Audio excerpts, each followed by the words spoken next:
నరేంద్ర మోదీ అహ్మదాబాద్ కు చేరుకున్నారు.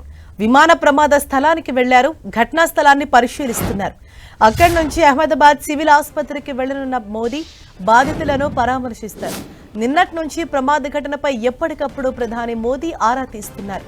గాయపడిన వారికి మెరుగైన వైద్యం అందించాలని ఆదేశించారు. ఇప్పటికే కేంద్ర మంత్రులు అమిత్ షా, రామ్మోహన్ నాయుడు అహ్మదాబాద్లోనే ఉన్నారు.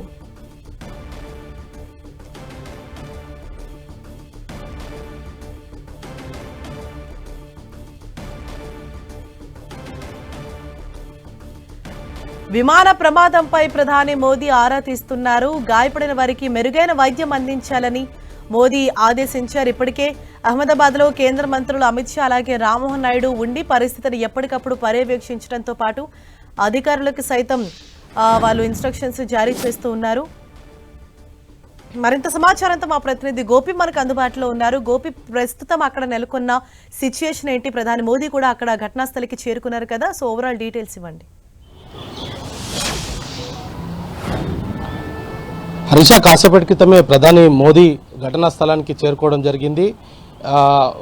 ఘటన జరిగిన తీరును అధికారులను అడిగి ఆయన తెలుసుకుంటున్నారు. అదేవిధంగా మృతుల కుటుంబాలకు కూడా ఆయన కొంత మనోధైర్యాన్ని నింపే ప్రయత్నం చేస్తున్నారని చెప్పొచ్చు. మరి కాసేపట్లోనే సివిల్ హాస్పిటల్కి కూడా వెళ్ళనున్నారు. అక్కడ మృతుల కుటుంబాలను కూడా ఆయన పరామర్శించనున్నారు. అయితే ప్రధానంగా ఈ యొక్క ఘటన జరిగిన తర్వాత 242 మంది కూడా మృతి చెందినట్టుగా కూడా అధికారికంగా వెల్లడించారు. అయితే ఒక వ్యక్తి ప్రాణాలతోటి బయటపడడం, ఆయన ప్రస్తుతం కోలుకోవడం కూడా జరిగింది. అయితే ఈరోజు ఉదయం తెల్లవారుజాము నుండే DNA పరీక్షలను నిర్వహిస్తున్నారు. అదేవిధంగా బాడీలను ఐడెంటిఫై చేసిన బాడీలను కూడా కుటుంబ సభ్యులకు అప్పచెప్తున్న పరిస్థితి అయితే కనపడుతుంది. వీటన్నింటినీ కూడా కేంద్ర హోంశాఖ మంత్రి అదేవిధంగా civil aviation minister Rammohan Naidu దగ్గర ఉండి పర్యవేక్షిస్తున్న పరిస్థితి ఉంది.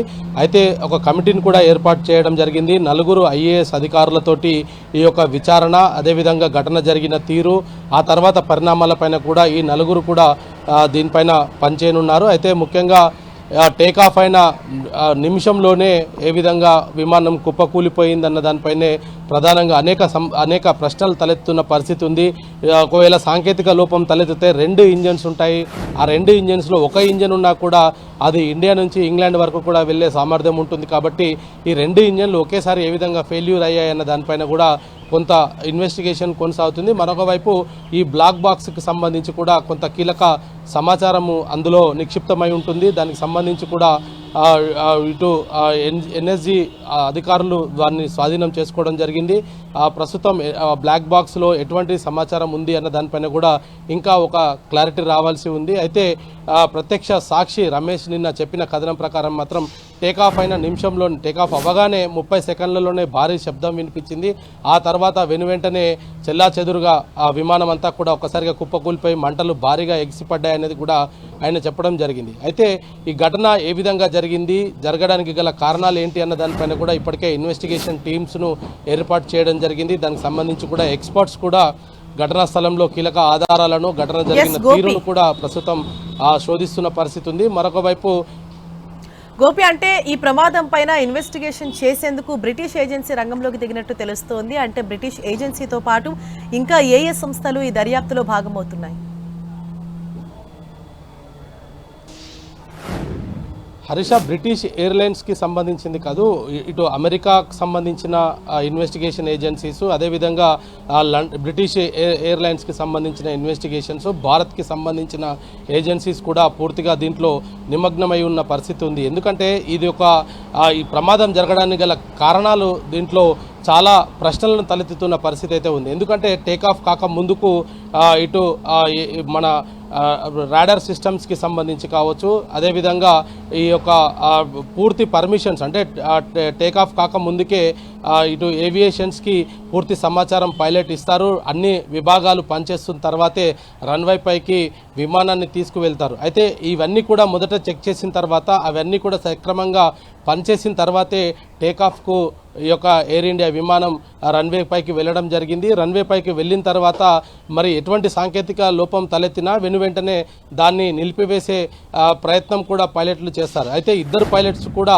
దాదాపు ఒక పైలట్ 8000 గంటలు ప్రయాణం చేసిన పైలట్ ఉన్నారు. ఇంకో పైలట్ 1100 గంటలు ఆయన కూడా ప్రయాణం చేసిన రికార్డు ఉంది. 2 కూడా సీనియర్స్ ఉండడము, ఒకవేళ ప్రమాదం గనక ముందే హెచ్చరిస్తే గనక వీళ్ళు ఇటు ఏవియేషన్ అధికారులకు కూడా సమాచారం ఇచ్చే పరిస్థితులు ఉంటాయి. కానీ టేకాఫ్కు ముందు ఎటువంటి సాంకేతిక లోపం లేని విమానం ఒక్కసారిగా టేకాఫ్ అయిన తర్వాత ఎటువంటి సాంకేతిక లోపం దాంట్లో తలెత్తింది. వెనువెంటనే 30 సెకండ్లలోనే ఆయన దీన్ని డేంజర్గా గుర్తించడం జరిగింది. ఏదో జరగబోతుంది అనేది కూడా గుర్తించారు. అయితే విమానం సాధారణంగా టేకాఫ్ అయిన తర్వాత ఫ్లై ఆఫ్ కూడా కావాల్సి ఉంటుంది. ఆ ఫ్లై ఆఫ్ చేయడంలో కొంత సాంకేతిక లోపం తలెత్తిందా లేదంటే ఏదైనా బర్డ్ హిట్ అయిందా అన్న దానిపైన కూడా కొంత ఇంకా సమాచారం రావాల్సి ఉంది. ఇన్వెస్టిగేషన్ స్టేజ్లో ఉంది కాబట్టి దీనికి సంబంధించి అధికారిక సమాచారాన్ని మాత్రం ఇప్పటికీ ఏజెన్సీస్ కావచ్చు ఇతర ఇన్వెస్టిగేషన్ చేసిన ఆఫీసర్స్ ఎవరు కూడా చెప్పట్లేదు. మృతులకు సంబంధించే వివరాలను కూడా వెల్లడించడానికి కొంత గోప్యత వ్యవహరించారు. DNA టెస్టుల అనంతరమే మృతులకు సంబంధించిన వివరాలను వెల్లడిస్తామనేది కూడా కేంద్ర ప్రభుత్వం చెప్పడం జరిగింది. హోంమంత్రి దాన్ని స్వయంగా ప్రకటించడం జరిగింది. అయితే DNA టెస్టులకు సంబంధించి కావచ్చు 242 మందిలో పూర్తిగా మాంసం ముద్దల్లాగా 90% కూడా కాల్పోయిన పరిస్థితి అయితే చూడడం జరిగింది. 1,15,000 లీటర్ల పెట్రోల్, వైట్ పెట్రోల్ అది ఆ ఫ్లైట్ క్యారీ చేస్తుండడం, దాదాపు 9 గంటల ప్రయాణం చేయాల్సి ఉంది కాబట్టి అహ్మదాబాద్లోనే దాన్ని ఫుల్ ట్యాంక్ చేయడం జరిగింది. సాధారణంగా ఇటువంటి ఘటనలు జరిగే సమయంలో ఫ్లైట్లో ఉన్న ఫ్యూయల్ అంతా కూడా వదిలేస్తారు. కానీ ఇక్కడ అటువంటి సమయం కూడా లేదని చెప్పొచ్చు. ఎందుకంటే కేవలం ఫ్లై అయిన 1 మినిట్లోనే ఈ యొక్క విమానం కుప్పకూలిపోవడం, ఆ వైట్ పెట్రోలియం దాటికి ఒక్కసారిగా ఒక అణుబాంబు పేలితే ఎంతైతే శబ్దం వస్తుందో అటువంటి భారీ శబ్దం విన్నామనేది కూడా ప్రత్యక్ష సాక్షులు చెప్పడం జరిగింది. ఆ 2 హాస్టల్స్కి మెడికోస్ ఉన్న హాస్టల్ అదేవిధంగా మెడికల్ కాలేజీ 2 హాస్టళ్ల పైన పడడంతో ఇటు మెడికల్కి సంబంధించిన లంచ్ టైం కావడంతో వాళ్ళంతా కూడా అక్కడే పై ఫ్లోర్లో భోజనం చేస్తూ ఉన్నారు. ఆ దృశ్యాలు కూడా మనం చూసాము. అక్కడ క్యాంటీన్కి సంబంధించిన వస్తువులన్నీ కూడా చెల్లాచెదరగా పడిపోయిన పరిస్థితి ఉంది.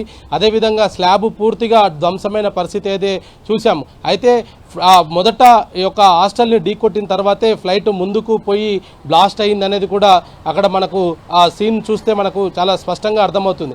అయితే ఇందులో మెడికోకి సంబంధించిన కొంతమంది స్టూడెంట్స్ కూడా చనిపోయారనే వార్తలు వినిపిస్తున్నాయి. దాదాపు 50 మంది వరకు కూడా అందులో గాయాల పాలయ్యారనేది కూడా అధికారికంగానే చెప్తున్న పరిస్థితి ఉంది. అయితే మృతుల సంఖ్య పెరిగే అవకాశం ఉంది అనేది కూడా ఈ యొక్క ఫ్లైట్లో సంబంధించిన 242 మంది ఖచ్చితంగా చనిపోయే ఉంటారు అనేది కూడా అక్కడ అహ్మదాబాద్ సిపి వెల్లడించడం జరిగింది. కానీ అందులో ఒక వ్యక్తి ప్రాణాలతో బయటపడడం జరిగింది. మెడికోలు కొంతమంది చనిపోయారు కాబట్టి అందులో కూడా కొంతమంది క్షతగాతులు ఉన్నారు. 70% వరకు కూడా కాలిపోయిన పరిస్థితి ఉంది. ఒకసారిగా ఒక విస్ఫోటం లాగా ఈ భారీ మంట రావడంతో అక్కడ హాస్టల్లో ఉన్న విద్యార్థులు కూడా కాలిపోవడం జరిగింది. అయితే ఘటనకు సంబంధించి ఇప్పుడు ప్రధాని అక్కడ ఒక సమీక్ష నిర్వహిస్తున్నారు. దాని తర్వాత పూర్తి వివరాలు తెలిసే పరిస్థితి ఉంది. Harisha, right, thank you Gopi.